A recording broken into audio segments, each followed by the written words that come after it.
اعوذ باللہ من الشیطان الرجیم بسم اللہ الرحمن الرحیم وَإِذْ قَالَ إِبْرَاهِيمُ رَبِّ أَرِنِي كَيْفَ تُحْيِي الْمَوْتَى، اور یاد کرو وہ وقت جب ابراہیم نے اپنے رب سے عرض کی کہ اے میرے رب مجھے دکھا کہ تو کیسے مردوں کو زندہ کرے گا۔ کیسے سے مراد انہوں نے قدرت پہ اعتراض نہیں کیا، بلکہ وہ اس ایکٹیویٹی کو ہوتے ہوئے دیکھنا چاہتے تھے۔ ظاہر ہے یہ بھی بہت بڑی ایک ایکٹیویٹی ہے۔ پچھلی دفعہ بھی ہم نے دیکھا کہ حضرت عزیر علیہ السلام کو اللہ تعالیٰ نے فرمایا کہ دیکھ ذرا اپنے گدھے کی ہڈیوں کی طرف ہم کس طرح اس کے اوپر گوشت چڑھاتے ہیں اور اسے کس طرح زندہ کرتے ہیں۔ سر یہ منظر آپ فزیکلی جو بندہ دیکھ لے وہ تو پوری زندگی بھلا نہیں سکتا۔ ایون آپ دیکھیں یہ نیشنل جغرافک چینل کے اوپر جو وہ فاسٹ موونگ کر کے ویڈیوز چلا رہے ہوتے ہیں جس میں زمین سے ایک دانے سے کومپل پھوٹتی ہے، پھر اس طرح کرتے ایک پورا پودا بنتا ہے یا ایک پھول کھلتا ہے، وہ بھی بندہ دیکھ کے ایک بار حیران ہو جاتا ہے کہ یار یہ کس طرح خود بخود ہی ہو رہا ہے۔ خود بخود نہیں ہو رہا سر، کسی کے کرنے سے ہو رہا ہے۔ اللہ is the only explanation of all the physical phenomena in this universe۔ لیکن وہ جب چونکہ بندہ ایک دم ہوتے ہوئے دیکھتا ہے نا سب کچھ سامنے اس طریقے سے، وہ فلم کو تیز کر کے چلاتے ہیں تو بندہ حیران رہ جاتا ہے۔ اچھا اس کے اگینسٹ نیشنل جغرافک پہ آپ کو بہت تیزی سے ہونے والے کاموں کی ویڈیو نا سلو کر کے دکھائیں گے، وہ بھی جب انسان دیکھتا ہے نا ایک بار پریشان ہو جاتا ہے۔ یعنی ایسے پرندے بھی ہیں جو ایک سیکنڈ کے اندر 25 دفعہ پر پھڑپھڑا لیتے ہیں ایک سیکنڈ میں۔ انسان کی تو یہ کمپیٹنسی نہیں ہے، اس کی تو ایک ایک ہڈی پسلی لاگو ہو جائے۔ تو وہ جب انہی پرندوں کو سلو میں دکھاتے ہیں کہ یار کس طریقے سے پرفیکشن سے وہ کر رہے ہیں، انسان کی عقل دنگ رہ جاتی ہے۔ تو اللہ تعالیٰ نے چونکہ انبیاء کرام کو لوگوں کی ہدایت کا ذریعہ بنانا ہوتا ہے، ان کو ایکسٹرا آرڈنری ایکسپیرینس سے گزارا جاتا ہے تاکہ ان کا ایمان جو ہے نا وہ محکم لیول کا ہو، پھر پورے کانفیڈنس کے ساتھ وہ بات کریں۔ تو اب جب انہوں نے یہ اس خواہش کا اظہار کیا تو اللہ تعالیٰ نے فرمایا قال اولم تؤمن، اے ابراہیم کیا تو یقین نہیں رکھتا، تیرا ایمان نہیں اس بات کے اوپر؟ یہ بڑا اچھا ہو گیا، اللہ تعالیٰ نے کاؤنٹر کوسچن کر لیا۔ اس سے پہلے کہ قرآن پڑھنے والے اور سننے والے خود سے کوئی رزلٹ نکالتے، اللہ تعالیٰ نے خود ہی ابراہیم علیہ السلام سے کاؤنٹر کوسچن کیا۔ قال بلا، انہوں نے کہا کیوں نہیں میرے رب، میرا ایمان ہے، ولیکن لیطمئن قلبی، لیکن میں اپنے دل کے اطمینان کے لیے چاہتا ہوں۔ اس کا یہ مطلب نہیں کہ ان کے دل کو کوئی بے سکونی تھی، نہیں۔ وہ جو میں نے عرض کیا نا کہ جب انسان حق الیقین تک پہنچتا ہے نا تو اس کا کانفیڈنس لیول کچھ اور ہوتا ہے۔ کہیں دور سے دھواں اٹھ رہا ہو اور آپ کو کوئی بتائے کہ جی فلاں جگہ آگ لگی ہے، آپ وہ دھواں نہ دیکھ رہے ہو، صرف سنی ہوئی خبر ہو، تو اسے کہا جاتا ہے علم الیقین۔ یعنی ایک سکہ راوی نے خبر دی ہے مجھے، میرے علم میں ایک بات آ گئی، لیکن جب آپ اس کو دیکھیں دھوئیں کو اور پھر اس کے قریب جائیں اور آگ نظر آ جائے فزیکلی، تو اسے کہا جاتا ہے عین الیقین، یہ میں نے اپنی آنکھوں سے دیکھ لی ہے۔ ایک اس سے اوپر کا درجہ بھی ہے کہ آپ ہاتھ ہی رکھ دیں اس کوئلے کے اوپر تو پھر آپ حق الیقین تک پہنچیں گے، کیونکہ اس کے بعد تو آپ کوئی گنجائش ہی نہیں رہے گی انکار کی، ہاتھ جل جائیں گے۔ ہاں اس سے پہلے نظر کا دھوکہ بھی ہو سکتا ہے کہ ایک آپ کو شو پیسز ایسے ملتے ہیں جن میں لگ رہا ہوتا ہے کہ نیچے آگ جل رہی ہے، اوپر دھواں نکلتا بھی نظر آتا ہے۔ یہ آج کل جو آپ کو یہ خوشبو والے جو پاٹس آئے ہوئے ہیں، ان دھوئیں کے ذریعے خوشبو پھیلتی ہے، اس دھوئیں کے اوپر آپ ہاتھ رکھیں وہ ٹھنڈا دھواں ہوتا ہے، وہ کسی اور پروسیس کے ذریعے نکل رہا ہوتا ہے، وہ گرم بھی نہیں ہوتا دھواں، اور اندر بھی آپ وہ جو خوشبو ڈالی ہوئی ہے پانی میں مکس کر کے وہ بھی گرم نہیں ہوئی ہوتی۔ تو ظاہر ہے کہ اس کے لیے تو حق الیقین تک پہنچنا ضروری ہے، ادروائز تو آپ دھوکہ کھا جائیں گے۔ تو انبیاء کرام کو تو اللہ تعالیٰ چونکہ ان کو دنیا میں اپنا ریپریزنٹیٹو بنانا چاہ رہا ہوتا ہے، انسانیت کے لیے رول ماڈل اور امام کے طور پہ، تو ان کو اللہ تعالیٰ ان ساری سٹیجز سے گزارتا ہے۔ تو انہوں نے کہا کہ میں دل کا اطمینان چاہتا ہوں، یعنی مجھے یقین ہے، پھر جب میں ایک بار وہ منظر دیکھ لوں گا تو مزہ آ جائے گا۔ جس طرح کتنے لوگ ہیں ویڈیو میں خانہ کعبہ دیکھتے ہیں، آپ ان سے پوچھیں جب وہ فزیکلی وہاں جاتے ہیں ان سے پوچھیں کتنا فرق ہے تو آپ کو کہیں گے یار زمین آسمان کا فرق ہے۔ حالانکہ پرانے لوگوں کے لیے تو صرف علم الیقین تھا خانہ کعبے کا ہونا، ہمیں عین الیقین اس حوالے سے کہ ہم لائیو ویڈیوز میں دیکھ لیتے ہیں اور حق الیقین وہاں جا کے حاصل ہوتا ہے۔ اچھا، اسی کانٹیکسٹ میں ایک حدیث ہے بخاری اور مسلم دونوں میں، وہ کئی لوگ اس حدیث سے دھوکے کا شکار ہوئے۔ اس کا ایک حصہ تو میں نے آلریڈی بریف کر دیا تھا کہ نبی صلی اللہ علیہ وآلہ وسلم نے فرمایا کہ اگر میں یوسف کی جگہ ہوتا تو جو بادشاہ کی طرف سے قاصد بلانے والا آیا تھا میں اس کی بات مان لیتا۔ اور حضرت یوسف کی اللہ تعالیٰ نے تعریف کی کہ کیا کمال یوسف ہے کہ 10 سال آلموسٹ بغیر کسی ریزن کے جیل میں کاٹنے پڑے ہیں، اور جب وقت کا بادشاہ کہہ رہا ہے کہ میں آپ کو آزاد کر رہا ہوں تو وہ کہہ رہے ہیں نہیں، جب تک مجھ سے الزام دور نہیں ہوگا نا میں جیل سے نہیں نکلوں گا۔ تو نبی علیہ السلام نے فرمایا، عاجزی کا اظہار کیا کہ میں یوسف کی جگہ ہوتا تو قاصد کی بات مان لیتا، کیونکہ بے قصور جو ڈالا ہوا تھا، میں جیل کی زندگی سے نکلنے کو پریفر کرتا۔ لیکن کمال یوسف علیہ السلام ہے، ان کا کیا صبر ہے کہ وہ کہہ رہے نہیں پہلے الزام دور کرو پھر نکلوں گا، آزادی کا پروانہ آیا ہوا بھی ریجیکٹ کر دیا۔ تو یہ نبی علیہ السلام نے حضرت یوسف کی تعریف کی۔ تو یہ میرا یوٹیوب پہ کلپ بھی ہے، یوسف علیہ السلام سے متعلق نبی علیہ السلام کا تبصرہ۔ اسی حدیث میں آتا ہے کہ نبی صلی اللہ علیہ وآلہ وسلم نے فرمایا کہ ہم ابراہیم سے زیادہ حقدار ہیں شک کرنے کے۔ اچھا، اس کا بعض لوگوں نے یہ مطلب سمجھا کہ اگر ابراہیم علیہ السلام کو شک ہو گیا ہے اللہ کی قدرت میں، وہ اسی واقعے کے کانٹیکسٹ میں نبی علیہ السلام نے فرمایا۔ یہ بخاری مسلم دونوں میں حدیث ہے۔ تو انہوں نے یہ مطلب سمجھ لیا کہ اس سے مراد یہ ہے کہ حضرت ابراہیم علیہ السلام نے اگر شک کیا تھا تو ہم تو زیادہ حقدار ہیں شک کرنے کے کہ اللہ تعالیٰ ہمیں بھی اپنی قدرت کا وہ کرشمہ کر کے دکھائے۔ ایک معنی یہ بنتا ہے۔ اچھا، دوسرا معنی جو محدثین نے کہا کہ یہ لٹریچر کی لینگویج میں بات ہو رہی ہے، یہ کہا جا رہا ہے کہ اگر ابراہیم علیہ السلام اللہ کی قدرت میں شک کرنے والے نہیں تھے، ہم یعنی حضرت نبی علیہ السلام کی ایک عاجزی ہے، وہاں بھی حضرت یوسف کے کیس میں بھی اپنی عاجزی شو کی نا کہ میں یوسف کی جگہ ہوتا تو چلا جاتا، یوسف کی تو کیا ہی شان ہے۔ یہاں پہ بھی ابراہیم علیہ السلام کی تعریف اللہ نے بیان کی ہے کہ ہم زیادہ ہیں شک کے حقدار، یعنی اگر اللہ کی قدرت میں شک کرنا ہوتا نا تو ہم زیادہ کرنے والے ہوتے۔ ابراہیم کی تو کیا شان ہے، اگر ہم اللہ کی قدرت میں شک نہیں کر رہے تو تم یہ کیسے سوچ سکتے ہو کہ ابراہیم نے شک کیا ہوگا؟ یہ مطلب ہے اس کا۔ وہ جملہ اسی طریقے سے بولا جاتا ہے نا، یہاں دیکھیں نا میں ایک جملہ بول دیا، وہ ہر بندہ اپنا مطلب اس کو پہناتا ہے۔ وہ جب ہم خود ایکسپلین کریں گے کہ یار اس کا مطلب کیا ہے، اصل میں نبی علیہ السلام نے اسی حدیث میں دیکھیں پہلے یوسف کی تعریف کی کہ کیا شان ہے یوسف کی، کہ وہ بے گناہ قید کاٹ رہے تھے پھر بھی پروانہ قبول نہیں کیا، کہا پہلے الزام دور کرو۔ یہاں بھی کہا کہ کیا شان ہے ابراہیم کی، کوئی یہ نہ سوچے کہ ابراہیم نے اللہ کی قدرت میں شک کیا، ہم زیادہ حقدار ہیں شک کرنے کے۔ اگر ہم اللہ کی قدرت میں شک نہیں کر رہے، ہمارا یہ یقین ہے کہ اللہ مردوں کو زندہ کرے گا، تو یہ تم کیسے سوچ سکتے ہو کہ ابراہیم نے شک کیا ہوگا؟ کیا زبردست! اور یہی اس کی صحیح تشریح ہے۔ یہ حدیث دنیا کے مشکل ترین احادیث میں سے ہے، جس کے اوپر مسلمان جب پہلی دفعہ حدیث پڑھتے ہیں وہ بھی اعتراض کرتے ہیں، غیر مسلم بھی کرتے ہیں، پھر لوگ پوچھتے پھر ہوتے ہیں جناب اس کی شرح بیان کریں۔ تو میں نے پہلے حصے کی شرح تو اس کلپ میں بیان کی تھی، دوسرے کی آج کر دی۔ حدیث بہرحال یہ ایک ہی ہے جس میں یہ دونوں الفاظ موجود ہیں۔ تو یہاں پر بھی اللہ تعالیٰ نے کلیئر کیا کہ انہوں نے شک نہیں کیا تھا، بلکہ وہ قلب کے اطمینان کے لیے فزیکلی ہوتا ہوا دیکھنا چاہتے تھے۔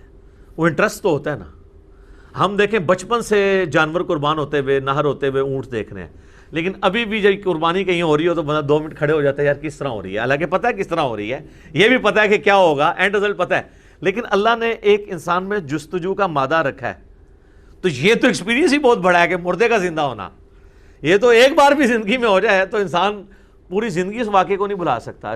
جس طرح پچھلی دفعہ ہم نے عزیر علیہ السلام کے بارے میں پڑھا کہ 100 سال تک اللہ نے ان کو سلائے رکھا یا موت دے دی اور 100 سال کے بعد زندہ کیا، اور 100 سالوں میں ان کا کھانا جو ہے وہ خراب نہیں ہوا، جو کہ ایک ٹائم سے دوسرے میں خراب ہو جاتا ہے۔ گدھے کی پھر بھی عمر ہو سکتی ہے، چلو کوئی بہت ایگزیجریٹ کر لے، تو بہرحال 100 سال تک تو گدھا جو ہے نا اس کی ہڈیاں وہاں پہ صرف پڑی ہوئی تھی، یعنی وہ 100 سال کے اندر مر کے سب کچھ۔ تو اللہ نے کہا کہ دیکھو اس گدھے کو ہم کس طرح زندہ کرتے ہیں، اس پہ کیسے گوشت چڑھاتے ہیں۔ تو یہاں پہ بھی اللہ تعالیٰ نے کیا ایکسپیرینس کروایا ہے ابراہیم علیہ السلام کو۔ انہوں نے کہا میں اطمینان رکھتا ہوں اے اللہ، یعنی میں اپنے دل کے اطمینان کے لیے، میرا یقین تو ہے کہ تو مردے کو زندہ کرے گا، لیکن دل کے اطمینان کے لیے. تو اللہ تعالیٰ نے ان کو ایک طریقہ سکھایا کہ اس طریقے سے میں تمہیں یہ قدرت کا اپنا شاہکار دکھاتا ہوں. اور اللہ تعالیٰ نے بھی صحیح وہم نکالا ہے، اگر کسی کو تھا نا مردہ زندہ کرنے کے حوالے سے. ابراہیم علیہ السلام کی بات نہیں، ہمارے اعتبار سے. قال فخذ اربعۃ من الطیر، اللہ تعالیٰ نے فرمایا کہ 4 پرندے تم پال لو. اب لوگ اس چکر میں پڑ گئے یہ پرندے کون سے تھے؟ سر کوئی بھی ہو. کوئی کہتے جی وہ ایک کبوتر تھا جی، ایک جو ہے وہ مرغی تھی جی، ایک چیل تھی، ایک چاروں ہی کبوتر ہوں، کوئی فرق نہیں پڑتا، چاروں ہی مرغیاں ہوں. یہ اللہ تعالیٰ بتانا نہیں چاہ رہا کہ وہ جانور کون سا ہے، اللہ تعالیٰ نے زندہ کر کے دکھایا ہے. اللہ نے تو سارے زندہ کر لینے ہیں. 4 پرندے پال لو. فَصُرْهُنَّ إِلَيْكَ، اور تم ان پرندوں کو اپنے ساتھ مانوس بھی کر لو. یعنی ایسا نہیں ہے کہ بس پالے ہیں تو ان کو ذبح کر دیے تو میں زندہ کر دوں، نہیں، وہ پرندے تم اپنے ساتھ مانوس کرو تاکہ میں لوگوں کو دکھاؤں یہ وہی پرندے ہیں کہ جب تم انہیں بلاؤ تو وہ تمہاری آواز پہ آئیں. نیا پرندہ تو نہیں آئے گا آواز کے اوپر.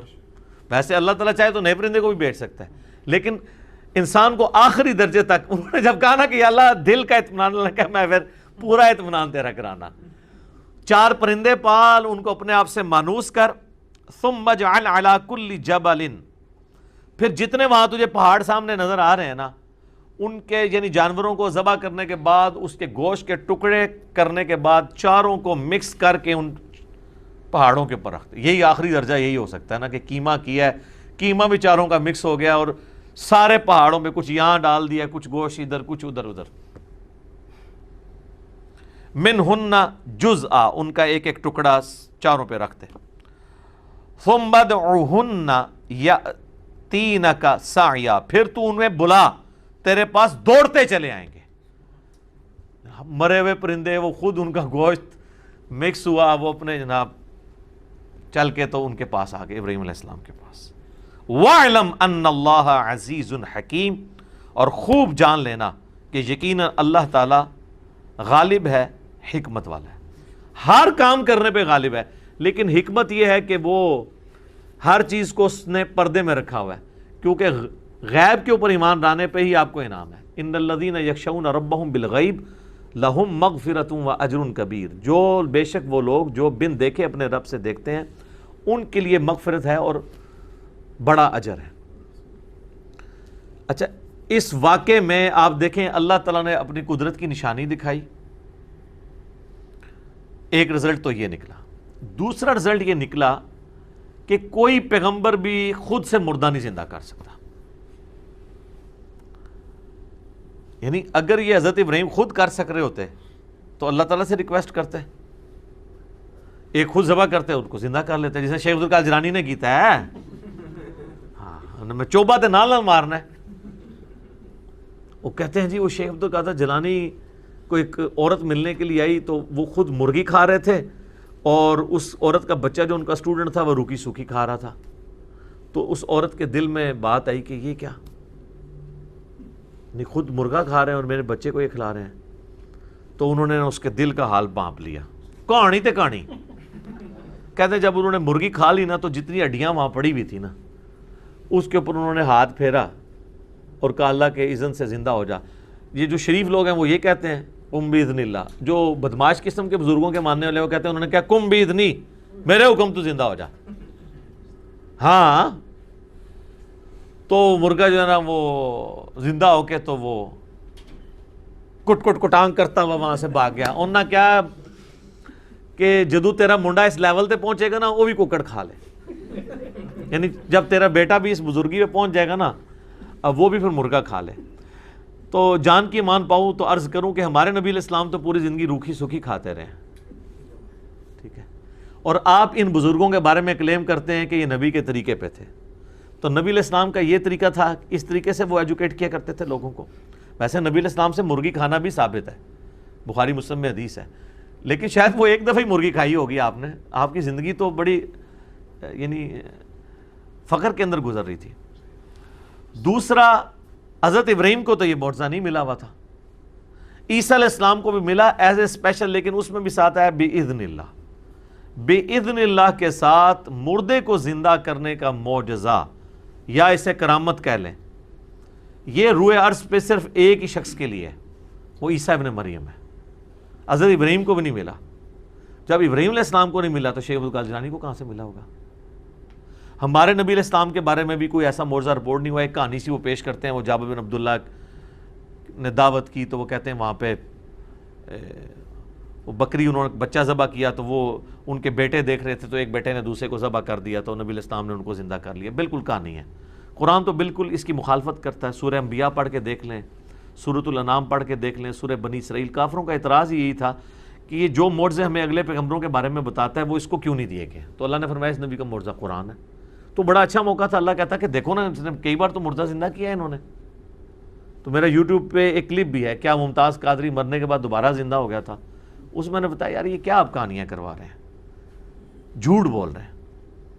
تو رزلٹ ان واقعات سے یہ نکل رہے ہیں، یہ وہ سارے رزلٹ ہیں جو آبویس ہیں، لیکن آپ حیران ہوں گے کہ جو بزرگ بابوں کے ماننے والے ہیں ان کے دماغ اس طرح کے واقعات سے کدھر اور ہی چلے جاتے ہیں۔ عبد المصطفیٰ اعظمی صاحب احمد صاحب بریلوی صاحب کے خلیفہ ہیں اور چند شائستہ بریلوی علماء میں سے ہیں، سینئر بزرگوں میں سے۔ ان کی کتابیں کافی مقبول ہیں بریلوی بزرگوں کے اندر، جس طرح یہ نعیم الدین مراد آبادی ہیں، مفتی احمد یار خان نعیمی ہیں، اس طرح بڑے بڑے بزرگوں میں وہ آتے ہیں۔ انہوں نے ایک کتاب لکھی ہے عجائب القرآن اور غرائب القرآن، یعنی قرآن میں جو عجیب واقعات ہیں، حیران کن واقعات نا، تو وہ سارے انہوں نے جمع کیے ہیں، اور یہ واقعہ بھی اس میں جمع کیا ہے۔ اب ہے تو بڑی نیکی ہے کہ چلو کوئی صرف قرآن کے واقعات پڑھنا چاہتا ہے، جس طرح آپ بھی دیکھ رہے ہیں کچھ عرصے سے ہمارے بھی واقعات آ رہے ہیں، ہاروت ماروت کا واقعہ آیا ہے، یونس علیہ السلام کا واقعہ آیا ہے، اور پچھلی دفعہ ہم نے قارون کے واقعے کو ڈسکس کیا، بلعام بن باورا کے بارے میں۔ بلعام بن باورا بھی اسے کہتے ہیں، بلعام بن باورا بھی کہتے ہیں۔ تو انہوں نے بھی یہ لکھا، بہت اچھی بات ہے، لیکن جو میں نے رزلٹ نکالے ہیں، جو نکلتے ہیں، یہ نہیں انہوں نے نکالے۔ انہوں نے سے رزلٹ یہ نکالا کہ اس سے پتہ چلا کہ مردے بھی سنتے ہیں۔ وہ دیکھیں وہ پرندے سارے مردہ تھے اور انہوں نے حضرت ابراہیم کی آواز سنی اور آگے۔ اس سے یہ ثابت ہوا کہ جب ہم اولیاء کے مزارات پہ جاتے ہیں، اگر پرندے اتنی دور سے سن سکتے ہیں تو اولیاء اللہ نہیں سن سکتے۔ اے دیکھ لو سامو، تھوڑا دماغ گیا ہے، میرے دسنے تو پہلے کسی کا دماغ اس پاسے گیا ہے کہ بھی اس واقعے جو رزلٹ نکلتا ہے۔ لیکن جب کسی کا گیر ہی الٹا لگا ہوا ہو اور یہ واقعے میں بیٹھتا ہی کہیں نہیں پہ، اللہ نے مردے کے سننے کا ثبوت نہیں اس میں دیا تھا، بلکہ یہ بتایا تھا کہ مردوں کو اللہ کیسے زندہ کرے گا۔ اور اگر مردے اس طرح ہی سن لے ہوتے تو ابراہیم علیہ السلام خود سنوا لیتے نا ان کو۔ ابراہیم علیہ السلام کو تو چھوڑ دے، سورہ فاطر میں اللہ نے ہمارے نبی علیہ السلام کے بارے میں فرمایا اے نبی تم مردوں کو نہیں سنا سکتے، اللہ جسے چاہتا ہے سنا دیتا ہے۔ مردے کو تو کوئی بھی نہیں سنا سکتا جب تک کہ اللہ تعالیٰ نہ چاہے۔ ٹھیک ہے، تو اس واقعے کا دور دور تک کوئی لینا دینا نہیں تھا۔ تو وہ آج میں بائی چانس مجھے ذہن میں آ گیا کہ اس واقعے سے لوگ یہ بھی رزلٹ نکال لیتے ہیں۔ تو اللہ تعالیٰ سے دعا کرنی چاہیے کہ اللہ تعالیٰ انسان کو حق کے راستے کے اوپر استقامت نصیب فرمائے اور حق کو حق کر کے دکھائے اور باطل کو باطل کر کے دکھائے، ورنہ لوگ فی طغیانہم یعمہون، اپنی سرکشی میں سرگرداں رہتے ہیں، وہ اسی کو ہی ہدایت سمجھ رہے ہوتے ہیں۔ ربنا لا تزغ قلوبنا بعد اذ ہدیتنا وہب لنا من لدنک رحمہ انک انت الوہاب اللہم اہدنا فیمن ہدیت، آمین۔